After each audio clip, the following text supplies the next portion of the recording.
I worked on GTA 6. Here are some insights on its design. Right off the bat, I want to say I have no idea if this is a real GTA 6 developer. I also don't plan on covering too much content like this too often, simply because I think as we approach the game's launch, we're going to see a lot more of this, whether they're real or fake. You know, I worked on GTA 6. Here's some insight. But at the moment, since we're in this major GTA 6 drought, I'm like a drug addict, man. And GTA 6 is my drug of choice. And this meme perfectly encapsulates me and a lot of other GTA 6 fans. Y'all got just any more of that GTA 6 info or any more GTA 6 details? So at this point, I'll take anything. Now, hopefully in, the next month or two, we'll get trailer 2, we'll get screenshots, and we can actually break down concrete stuff and talk about concrete stuff that Rockstar has shown us. But as of now, since we're in this 500 plus day drought, we're going to choose to believe that a GTA 6 developer posted this on Reddit. And as far as the content that we'll get into here in a moment, it's quite believable. Like, we'll read this whole thing and it is quite believable. And the only thing I want to show before we get into this GTA 6 dev post is this did happen with RDR2. It was leaked 2 years before the initial announcement. Back in 2015, May of 2015, this guy on Reddit called Red Dead Insider, should have believed him. Of course, at the time we didn't. He came out and said, just a little tidbit here, you play a character named Arthur, you are a gang leader, and that the game heavily centers around your posse, and that you will be recruiting people, including Little Jack, James, Marston, Abigail, and he goes on. But he did, back in 2015, a random guy posted on Reddit did end up leaking some big points from RDR2. So this isn't crazy. Stuff like this has happened before. Now, is that the case for this? Is this an actual, developer? We have no idea. The only background, now unfortunately up here you can see they did delete their account, but the only background, some people did some sleuthing before they deleted their account. And they were posting in various game developer subreddits. Now, it's hard to really verify that now because they deleted the account, but let's just assume that's true. Okay, there's some connection there if they're posting in game developer subreddits, but it could just all be an elaborate, troll. Who knows? Let's get into the actual leak because it's interesting, in my opinion, at least. Even if this all is fake, it's interesting to read it. And it's especially interesting in my mind to imagine these concepts that these people post and how they would work in GTA 6. And that's exactly what we're going to do in this video. But this is 100% my experience, not trolling. Do not take this as a grain of salt take this as reality because it is. So the guy comes off very strong, which probably ain't a great start, but whatever. I worked on GTA 6 for less than a year and won't share specific dates or responsibilities. I have no knowledge of the release date. I can only speak to what I was exposed to, not what I directly worked on to reduce personal risk. Okay, kind of makes sense if you don't want to get caught. One of the departments I interacted with indirectly was character design, which had some overlap with world design during a particular developmental phase. And this guy can offer some general insight into character and world design. So that's what we're going to be talking about. Certain teams focused on seasonal or event-based NPCs. For example, character density in areas like beaches or city centers varies depending on the day of the week. Mondays might see lower NPC volume at the beach compared to weekends. And the trailer, the crowd levels in the trailer reflected typical weekend traffic.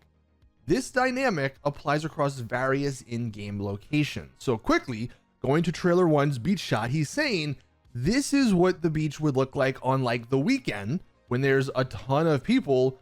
But if you're going on the week, Monday, for instance, it might be a little bit more barren, like this very badly photoshopped image of the beach with no NPCs or umbrellas or anything else really.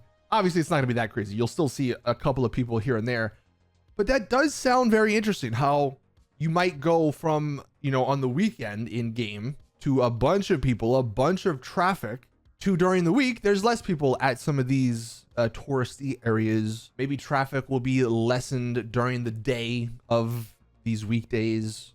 That's cool. Let's continue. Some NPCs or tourists will appear only during specific days or windows. I observed designs labeled Vespucci Beach tourists, San Fierro tourists, and Algonquin tourist event 1 and 2, as well as conference visitors and beach goers. The most interesting thing I saw involved LS gang member variations, 1, 2, and 3. From what I gathered, they may tie into the Freaks and Strangers style missions that activates during specific time frames. You'll also see some NPCs at the beach on weekends in beach gear, and then in business apparel Monday through Friday. I've seen designs labeled NPC 00172 beach attire and then NPC 00172 work attire. At minimum, there are likely 2 more variants associated with select NPCs. So that's a crazy paragraph right here, especially that last part.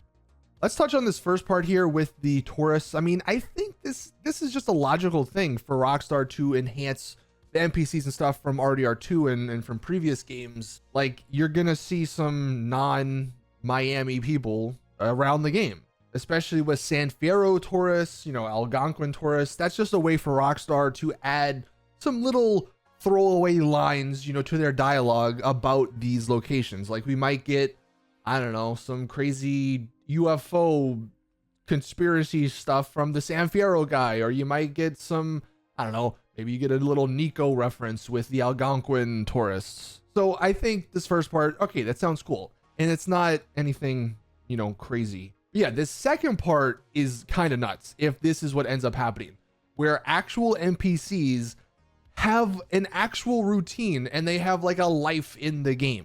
And I want to actually just bring up this little article. I mean, you can see this for yourself if you ever play RDR2 and then follow NPCs around. But RDR2 has surprisingly complex lives for the NPCs. And reading just some tidbits from this paragraph or from this article, every character, no matter how small, appears to have a routine in RDR2. And a specific example from RDR2 was a man who stumbled his way out of a saloon every single morning to go to work. He's a lush, which apparently is like a word for alcoholic. Like, the guy drinks his liquor, drinks his alcohol. So after working a bit in game, he'll take a drinking break and a lunch break, both of which consist wholly of alcohol. So that's just one small example of in RDR2. I don't know if this is the NPC in question. Yeah, in RDR2, these NPCs have actual lives in the game. So going back to this GTA 6 thing, I think this is just building off of that RDR2 foundation. And I know there's going to be way more NPCs in GTA 6, so we'll see if this is something that ends up making it in the game or if it gets cut. But I think this is another logical next step for Rockstar. I mean, again, RDR2 came out in 2018. We're 7 years later. So surely Rockstar, you know, have built the technology and everything to get their engine to a level that it could handle this complex lives of NPCs at a higher scale compared to RDR2. So having an NPC with beach attire that you see at on the weekends at the beach, and then you might also see them during the week at an actual job with a suit or something, that does sound like the realism that Rockstar are shooting towards with GTA 6. So, all right, that's cool. Let's continue. There will also be in-game events and concerts where tourists wear branded t-shirts. That's cool. Mirroring real-life event culture. Think conferences, concerts, and similar occasions. I know design elements exist for these types of NPCs, so that's actually kind of cool, especially if they do this and add it and bring it to the online. Like, you could actually have some pretty big, you know, concert events and stuff in online, which I think would be kind of cool. For environmental and design references, several YouTube channels were used, such as these people that do, like, you know, 4K walks around cities, I guess, which helps development. And yeah, these help shape environmental behavior to reflect real world realism in certain areas. And he does say that obviously they used, you know, practical real life photos from, I'm assuming, when they scouted out the area before, but they did also reference these YouTube channels on top of that just to make sure everything's perfect. All right, nothing crazy there. I also know that police body cam channels were referenced to help create some events based on what certain teams were designing. So I guess you'll get some body cam police stuff. We saw that in trailer 1, so again, nothing crazy. And he says, that's about it. Don't know when the game is launching. Don't have any insights like that. And then the rest of this is just him yapping about some random stuff. So we're not going to look at that. So was all that believable? I guess that's the big question that people should ask. For me, I think it's 50-50. I would imagine a Rockstar developer working on the game right now is probably limited in what they have access to. Like, they're probably very specifically involved with certain aspects of the game. Like this guy, for instance, being specifically involved with like the NPCs and events and stuff. I just think Rockstar would compartmentalize sort of a lot of their developers just so not much leaks like in the past. So as far as like how specific this leak was, if it's to be believed that it's real, it makes sense from like Rockstar's perspective that that's what happens behind the scenes. But as I showed, it's also nothing crazy if you just look at RDR2 and then say, hey, Rockstar are going to make RDR2, but even better. But like I said at the very beginning of this video, even if this isn't a 100% true leak, it is very awesome to think about this in the game. Imagining Vice City or Port Gellhorn or anywhere else in Leonida having realistic traffic based on the time of day, based on the working hours, based on the weekend traffic, having NPCs actually have very detailed lives and that you could follow one and sort of just see their life from a distance. It sounds like a crazy thing for a developer to pull off. Like, who would even try something like that? But if any developer would, it's Rockstar. And like I showed with RDR2, they already did that in that game. Obviously, there's a lot less NPCs in an RDR2 game, but if they pulled that off, 7-8 years ago, then GTA 6 will be even more advanced, presumably. So that's not crazy at all in my mind. So I guess let us know your thoughts in the comments down below. Do you believe this one or do you not believe this one? Maybe for me, I want to believe this one because it just sounds like the ultimate like immersive experience in a game if what that guy said was true. But that is where we're going to end today's video. Like I also said, though, I don't plan on covering too much of this sort of stuff just because there's going to be a lot more popping up over the next couple of weeks and months. And most of it is going to be fake. More than likely, this one is as well. But because we're in such a GTA 6 drought, having any crumbs of GTA 6 knowledge is wanted at the moment. But hopefully, as always, trailer 2, screenshots, something comes up relatively soon. But thank you guys for watching. That is going to do it for today's GTA 6 video. Please drop it a like if you did enjoy. Subscribe for more GTA 6 content. And as always, I'll see you guys in the next one.